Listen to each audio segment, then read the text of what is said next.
What's up, everybody? I'm King Sway, and we're back with another edition of King Sway Entertainment. Today, as I said, we're going to keep going with the Ink Tank series of why Ben 10 can beat anyone.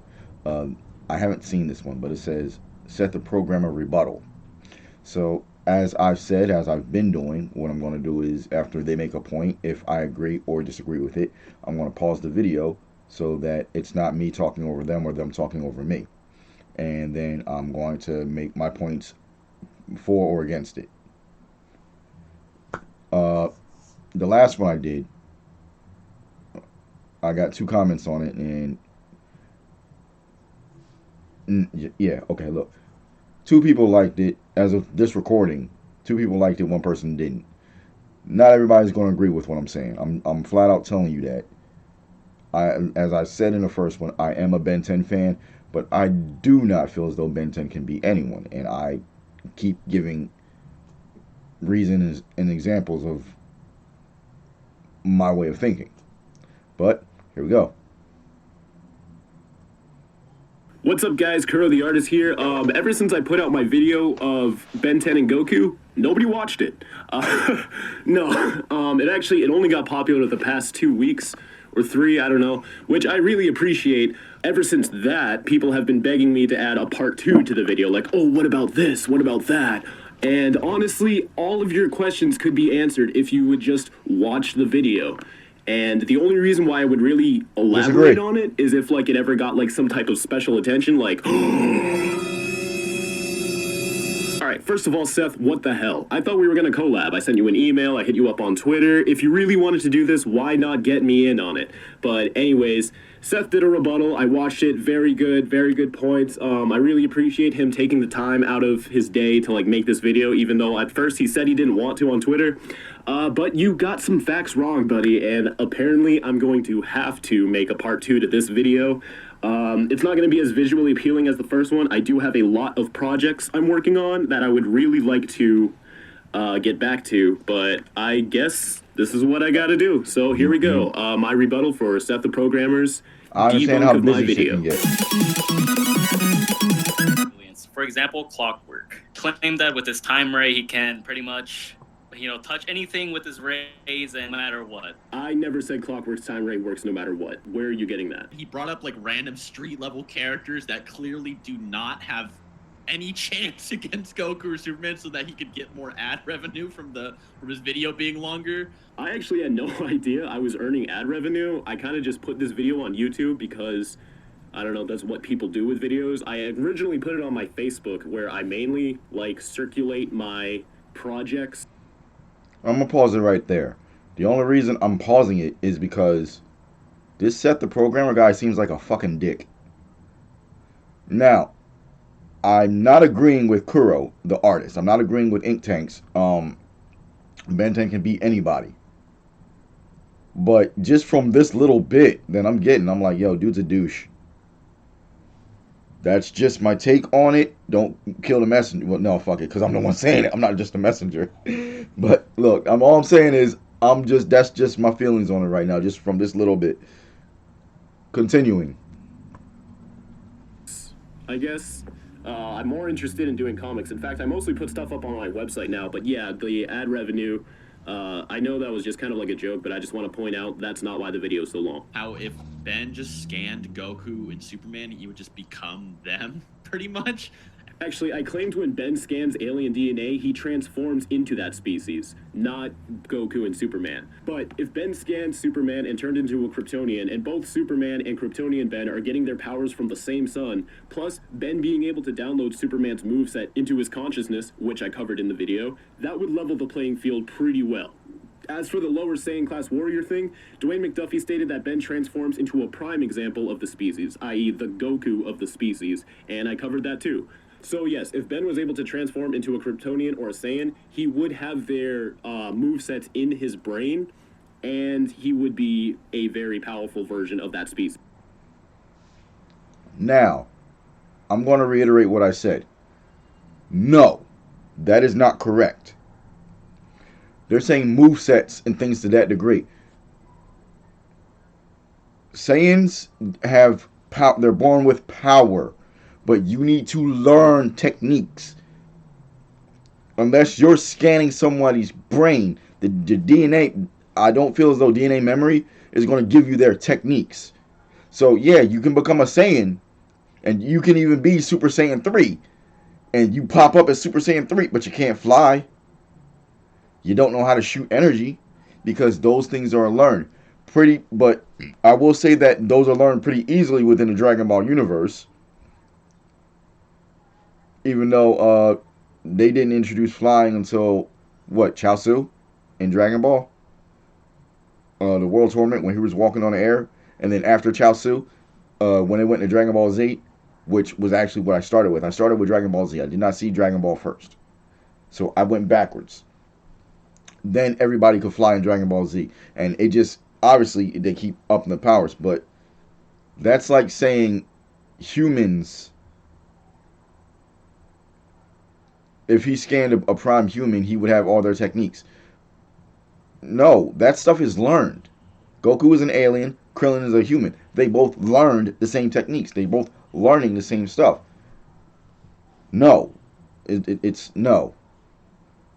Superman even had to learn what his powers were. He didn't know what they were. They were just popping up. So, no. That's an argument against that. Now, when they were saying there are some things Goku can do that are not bound to the Saiyan race, yes, that is true. Ben would probably be limited to just knowing how to do ki blasts and everything. He would know Superman's moveset, though, as all of those things are bound to Kryptonians, I'm assuming. Here comes the comments telling me I'm wrong. But you gotta think, Ben has been switching in between species for a long time now. In fact, a good third of his transformations he's had to learn how to use mid-battle. So on the fly. Sure I will Ben say, could figure out I how to agree use with the that. forms. Tell me how this makes sense. So Alien X is omnipotent, yet he has his power limited by personalities. Alien X is no longer limited by Bellicus and Serena. I covered that in my video too. And they're not able to defeat each other or stalemate instantaneously. They're able to steal each other's powers. It's never stated. I'll let him talk about that part, about him stealing powers. Don't agree with that at all. But I'm pretty sure Kuro's going to fix that one up, because I don't remember anything about them saying he could steal powers. So Seth, I do feel as though it's wrong. But there's a point of someone say of how Kuro and Ben 10 versus Hal Jordan can just blink you out of existence. Now, if he can blink anybody out of existence, why isn't Ben the only Alien X? I forget what the sapien name is. Why isn't he the only Alien X left? Because he couldn't blink out someone of his own power scaling. Which means, because Hal Jordan can do everything Alien X can, you can't blink him out. That's a flaw in the logic right there. But Anywhere in official canon that Alien X's can steal powers, and I actually don't believe you showed a screenshot of where you got that information. So no, I don't believe a Celestial Sapien can steal powers from another Celestial Sapien, as what's the point? You can't steal more omnipotence if you're already omnipotence. As for the Matt Wayne statement, lots of writers have been shown to lie to avoid spoilers. Plus, that fact is from an old discussion board from before Alien X even got this powerful in the show. Here, Alien X is having his entire universe destroyed, and he's just chilling. Here's Ben sitting outside of the multiverse. Here's Ben outside of all of existence. Here's Ben holding the universe in his hands. These magazines are non-canon. The Alien X's are all affected by time, like Alien X can be detransformed by the Omnitrix, his powers can be restricted. Alien X can't be detransformed by the Omnitrix. There's been times where Grey Matter, Ditto, Ghost Freak, and all of them have forced Ben to stay as an alien if he really wanted. So if they can do it, Alien X definitely can force Ben to stay as Alien X. In fact, they did that in the very first episode he appeared. Also, I agree. Alien X isn't affected by time. This isn't going to be a theme of the whole video, is it? But he's not omnipotent, because if he was omnipotent, his powers cannot be taken or limited. Again, it was never stated or shown that his powers can be taken. Cartoon Network actually collaborated on making some comic issues, which technically means that Ben could be like in the DC universe, which already debunks Alien X being omnipotent, because I mean there's actual omnipotent beings in DC. Ben 10 doesn't exist in the DC universe. I'm sure that comic is in canon too, but Ben has been able to show to cross dimensions at will, so supposedly he could visit them. But also, you're showing an Alien Force version of Ben. Do you want me to use the Saiyan arc Goku for my arguments? How about the Kid Goku? And actually, I want to talk about this whole gag character thing, but only if it's a collab. Goku is low multiversal, and if you imply Ben 10 is only universal plus because he only has his powers in one singular universe, Ben's powers aren't only universal. We've been over this. and what happens is I don't remember anybody about that. multiverse gets destroyed. Yeah, no. And Beerus and Whis are still watching, and they're not even impressed by the fact the whole multiverse was destroyed on top of them. You mean like Alien X right here? The Chrono Sapien time bomb was going to destroy everything. Now in Xenoverse, everything was actually destroyed, and these characters are still alive. The Chrono Bomb actually did destroy everything too, and he survived with Paradox. Now, the reason Ben survived this is because Paradox pulled Ben outside of the multiverse. Now, Pulled him Paradox outside is of just a time. dude If you're who learned outside how of to time, shape you're not reality affected to by his will. anything. So if he Time. can do it, a species Chronological where that's time. literally the whole thing definitely can. Side note, this Ben is an alternate version of Ben that doesn't know how to use the Omnitrix. So that's why Paradox kind of has to time babysit him. So if it's like Alien X surviving if the Chrono Sapien time bomb actually did go off, which in most likely the case, he wouldn't actually survive that attack. You're not serious, right? I mean, it just gets way. I mean, and then Goku can use Super Saiyan Blue on top of that, which is like a ridiculous multiplier. Ridiculous multiplier? You mean like Ultimate Alien X? Which we never really got to see, probably because of Bandai, which sucks, but let Jack just sit with you for a while. I mean, it's confirmed he exists, we just never got... I'm gonna stop it right here. Because somebody commented about Atomic X, and because I'm sitting there like, it states that when Ben combines aliens, when he does the fusions, they're supposed to be power amplifiers. I had a problem with this because how do you amplify the power of a celestial being? I don't get that. Someone in my comments said that it's supposed to be a way for the two other personalities inside of Alien X to not get in the way, so Ben can actually have better control over Alien X. Now, if that's the case, I get that. Then that I can understand. So whoever made, I read the comment. I can't shout him out because I don't remember the name of the person. But if that is correct, that I can understand, that I can get. You're using a glitch or a loophole to push the other two out, so that's a non-factor. They're not part of this. You still have all the power without having the restrictions.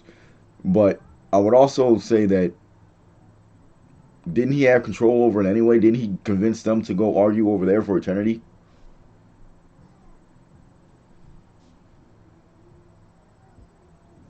To see him, so I guess it's not fair to throw him in there. Never mind.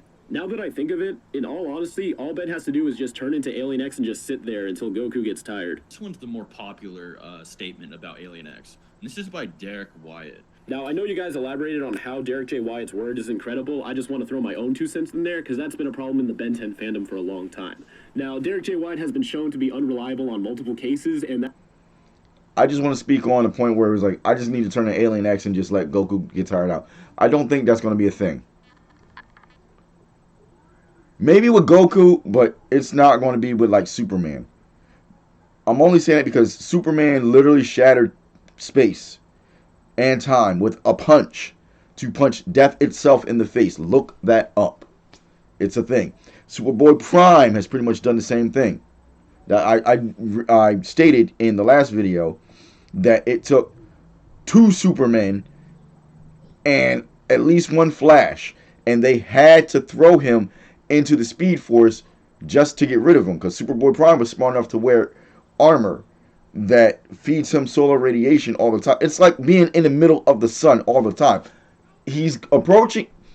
Basically, Superboy Prime is approaching Superman 1 million. He's that big of a problem. Look those up.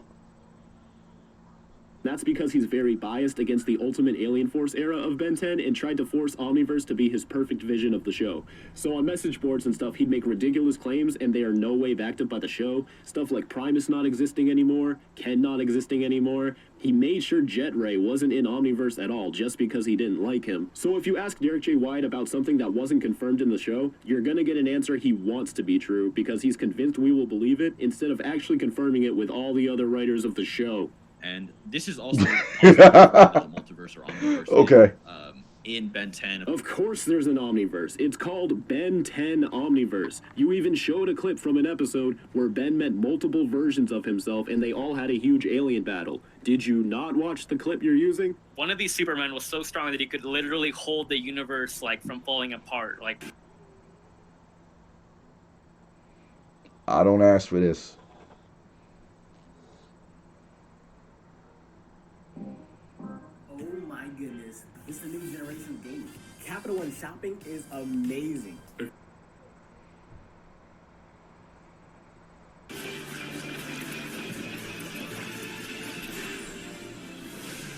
I agree with that. I agree with that. I didn't use the point. I know about Superman. He held on to a birthing universe in a black hole, but I never said that, and I never said that because Kuro actually uses the point where Ben 10 was holding the Big Bang. They're, in my personal opinion, they're equivalent. But Superman did move something of infinite mass. I think it's a book, if I remember correctly. I gotta look that up. Obviously, I'm not going to look it up right now. That'll make the video longer. Dude's ugly.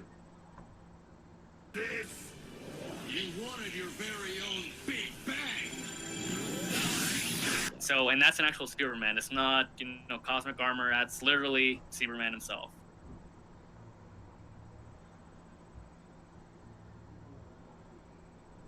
There's just no way that Ben 10, who's restricted to this one universe and has to decide with his mind, with or without, and has an entire race of people and is infected by time. Okay, we're seriously doing this? I'm not even sure if this argument is valid now because they are under the impression that this statement is fact. Actually, let me explain real quick what's going on here. So first off, the Annihilarg was introduced into Ben 10 as a device created by these cosmic beings called the Quantumilia that go from universe to universe destroying them. But they died off and now their ship just floats around the multiverse. The villains of that episode got their hands on the old Annihilarg. Ben tries to stop him, and oh, he fails! The device goes off, and Ben's fine. Later on, it's shown why the Annihilarg was built by the Quantumilia when Ben and Rook go back in time to the beginning of existence to stop Maltruant from recreating the universe in his own image. Which, let me point out, that means they are outside of their own universe right now. Anyway, it turns out... In the stories I have heard since childhood, the Quantumilia go from universe to universe, destroying them, not creating them. I suspect that if a universe already exists in this dimension, the Annihilarg will destroy it. But if there isn't one, the Annihilarg will create it. So Maltruant rigged the Annihilarg to explode, creating the universe how he sees fit, and Ben just jumps right in after it to stop it because... And the explosion goes off, hitting Ben point blank in the face in human form, and Ben's fine. See, throughout all 4 series, there's been hints that the Omnitrix has an artificial intelligence and sort of helps Ben out whenever he needs it. The Omnitrix will automatically transform Ben into the alien he needs for whatever situation if Ben is not able to react in time himself. I was just about to say something about that because somebody was arguing about it.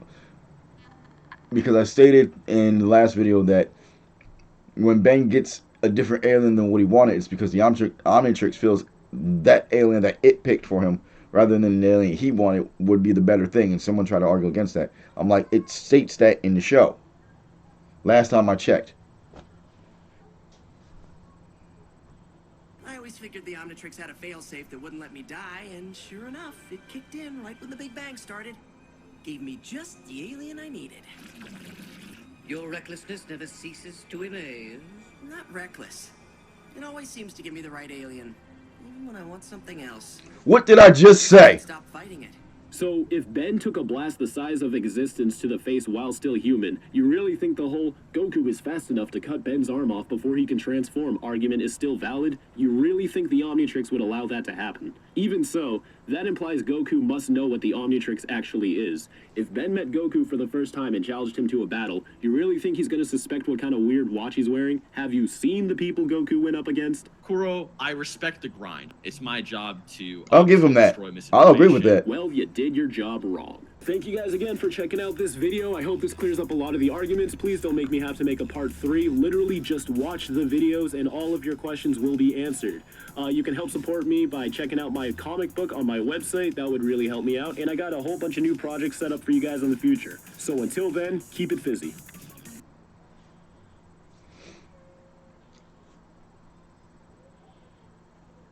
I really don't disagree with pretty much anything this guy was saying this time around. Don't get me wrong.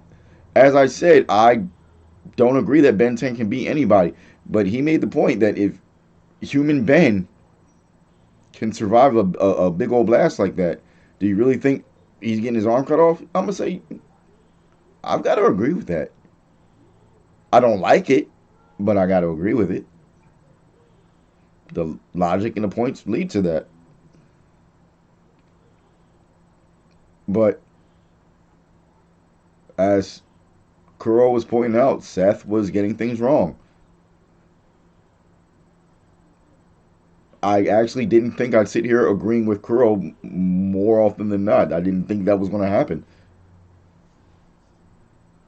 Stuff happens. I mean, like, crazy ass world. I know. But this is the end of the video, so you know I'm gonna hit you with a YouTube. Oh, Ben 10 Illustrated. I think that's him too. The YouTuber jargon. You know, hit me with an HBO special, the Help a Brother Out special. Hit the like and subscribe button. Hit the notification button and the bell, so you can know when I upload. I try to upload 2 to 3 times a week. Kind of busy, not gonna lie. I got 3 jobs. One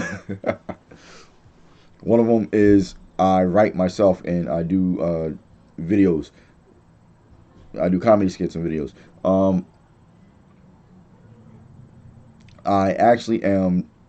have my own Etsy store for my own merchandise and things to that degree. So after I get done with all this YouTuber jargon, there'll be a link in the description and a small little commercial that I made that'll show some of the products that I actually have in my shop. But as I said, hit the like and subscribe button. You know, it lets me know you guys are actually picking up what I'm putting down, and it lets YouTube know that somebody's liking what I'm putting out. So it'll push that content out to other people who otherwise may not get to see it.